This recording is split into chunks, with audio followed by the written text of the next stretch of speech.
a tough game. It's a draining game in terms of emotions of an old firm and a League Cup semi-final. So, same for all teams. So it's a case of getting in this morning and the starters in the pool on the bikes and starting to recover. And the other guys working. So no, we're good and looking forward to Wednesday night now. Will you mix it up a bit? Are there any injuries from tomorrow? Or? No, touch wood. We're lucky. We've come through unscathed yesterday. So we use the squad as we see fit. But again, it's the other teams are playing. St Johnstone played yesterday. Celtic played last Wednesday and play again this Wednesday. So, excuse me. It's about using the squad and having faith in the squad. Straight after the game yesterday, you were talking about how you felt your team's performance was obviously better than the one against Celtic earlier on in the season. Do you feel? And I know you said that you would have liked to see more in the final third. Does that prompt you to maybe think about changing up a bit in terms of maybe tactics, personnel, the next time you play Celtic? Because obviously you made progress presumably from the last game. We play Celtic on December 31st, so our only focus right now is St Johnstone on Wednesday night, and of course we're learning all the time.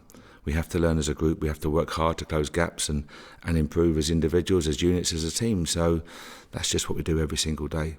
So we'll do what we have to do come December 31st, but right now the only focus is St Johnstone.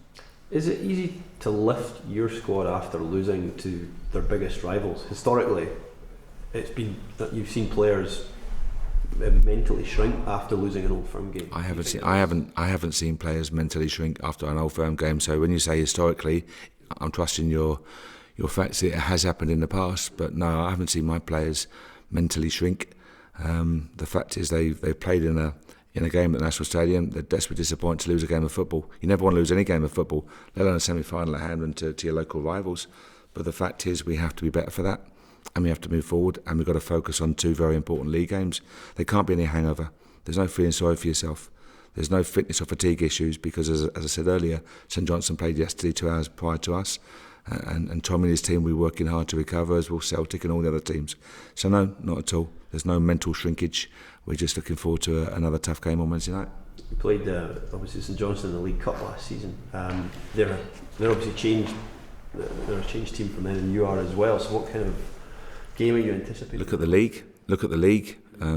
Tommy Wright's quality and experience is there for everyone to see. The way he organises his team, the quality of players they have within the squad is there for all to see. So they've had a very strong start to the campaign. We recognise that, we respect that. But as I say, we look forward to going into that game. We were in a good run of league form ourselves, a good performance at Inverness, which is a tough place to go to, and we know what we face on Wednesday night. But we're Rangers at home, and we're looking forward to it. Mark James has spoken earlier on today. He's spoken about the investment that you've been able to make in the squad this summer. He says spoke about the investment that you've been able to make in the squad this summer. He says that he doesn't think you've been helped enough by the board in terms of money you've had to spend. How would you respond to this? Firstly, football's a game of opinions, and Graham is a very knowledgeable football man, steeped in football, with a big experience and knowledge of Glasgow as well. So you have to respect his opinion, absolutely. But it's a game of opinions, and as I say, there's a financial gap that exists at this moment in time. That's clear for everyone to see. And I read some ludicrous comments this morning about my City background should make me aware of what the power of the financial muscle. I'm not a rocket scientist, but I'm not a fool. As I say, such comments are ludicrous. Of course, we recognise the implications of a rival club with stronger financial base at this moment in time. The worst thing Rangers could do is spend recklessly to try and close that gap too quickly. We know the gap is there. That's important. That's very important to know the gap is there. What's also important is the dialogue and communication within the club and the target setting to know what we have to do in what time frame to close that gap. But as I say, the worst thing we could do is not build strong foundations here. And from the chairman and the board down, the club is very, very clear what it has to do. But of course we're aware that there's a gap at this moment in time, and Graham, I guess, is acknowledging that. Absolutely, with his experience, he knows what it's like. But as I say, I'm very aware that a financial gap exists. He believes it will take 5 years for Rangers to be able to close that gap. Would you see it as being a short-term thing? It has to be shorter than 5 years, in my opinion. But again, I'm not disputing the fact that Graham's a very, very smart man, as I say, steeped in the game and very knowledgeable. So I'm not for 1 second going to ignore his opinion, but our job has to be to move quicker. Would the Rangers fans accept 5 years? I don't think so. But the Rangers fans, I hope, know that we're on a project, and I hope they know that we're on a road, and hopefully we're making good progress down that road. But they need to. I think the fans need to see progress. Absolutely. You obviously made 10, 11 signings over the course of the summer. Do you feel that your recruits have went as well as you would hope for? Why are you asking that question? Can I ask? Well, it's just that there's obviously been a lot of people pointing to the recruitment that Celtic did in the summer, the likes of Scott Sinclair, Moussa Dembele. They've come in and they've had the ground running. Let's be very honest here. I think you have to look at our players, and I'm never ever going to be derogatory to our players. Far from it. I've been delighted with them. So we signed Clint on a free. We signed Lee Hodgson on a free. We signed Matt Gilks on a free. We signed Nico on a free, etc. And I can go forward from there. Because, as I say, we're working to build the club on solid foundations. So the names you mentioned are high-quality players. I don't think for 1 second that certain pay levels or wages compare at this moment in time. And I'm being very politically correct here when I'm talking to you. I think it's important that when people talk about figures and talk about numbers, do your investigative homework, look into it, and make sure you have some facts behind the statements that you're making. So, as I say, 2 very high-quality players. But I don't think for 1 second that some of the stories about the fees and the wages are anywhere near appropriately correct. Okay. Can you give us an update on Nico's situation? Yeah. Since last week we haven't spoken to you since the news came. Same as yesterday. I spoke to the guys yesterday.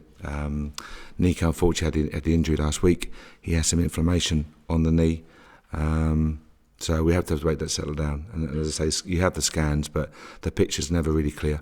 So hopefully let the inflammation subside over the course of the next 7 to 8 days, and then see the specialist and see where we are. So touch wood, it's not as bad as some have put in the papers, but we'll know a lot more in a week's time. You just said there about the squad news. You said it was the same, no fresh injuries from the weekend. Could you just get some updates on Danny Wilson? He wasn't. Yeah, Danny had a grade 1 quad. He's in this morning working, so hopefully we can see him join us. Maybe I think Wednesday will be too quick for Danny, but hopefully by the weekend he'll be available. Jordan Ross is with the physios, and I hope is making good progress. Who else do we have? And Nico you know about, so that's basically where we are. Other than that, touch wood, we came through unscathed. Your focus is obviously what happens on the pitch, but hearing that a young Rangers fan was injured on the way to the match, what was your reaction to that? No, we heard about it. I heard about it first thing this morning, and Carol very kindly kept me informed, and the club were obviously so disappointed to hear that. You know, for such a young fan on the way to what should be an enjoyable afternoon. So the club have been in contact, and young Craig will join us on Wednesday night as our mascot, which we're looking forward to. We'll look after him, and he'll be in the director's box, hopefully enjoying the comforts of that season plan. So we look forward to it. As I say, it's a very upsetting news to hear, but fingers crossed we can make it up to him on Wednesday night. Mark, in terms of, you said the gap is narrowing, what do you need to do to close the gap essentially in Celtic? We have to recognise where we are. I'm always very wary how I answer this question because I get misquoted too many times, but the fact is they have a squad packed with international players. They've experienced European football for the last few years and Champions League again this year, and all the benefits that come from that in terms of playing experience and the financial income, obviously, the revenue. So we're aware of that. We're very aware of that, and we respect it. And that was very important. We respect it. To recognise and respect it, I think, are the two main points. We have to then sit down and say, how do we close it? How do we work on that?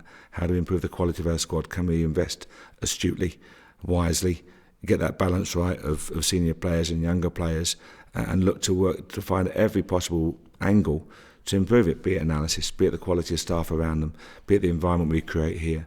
We recognise there's a gap there, and we have to set aggressive targets to try and close that gap. And I think if our supporters can see that, then we'll be in a good place. Would you hope for more investment in January? No, every manager will always ask. I think any job, whatever business you're in, you want the managers to be asking for more. The moment we stop asking, I think there'll be a problem. We'll always ask for more, but it's about really good dialogue. I speak to Stuart and Andrew every day, and a great dialogue, and with the board, etc. So the dialogue, the communication lines are very, very strong. We talk, Frank, David, myself, every single day, and as long as that communication is strong, which it is, then hopefully we can make good progress.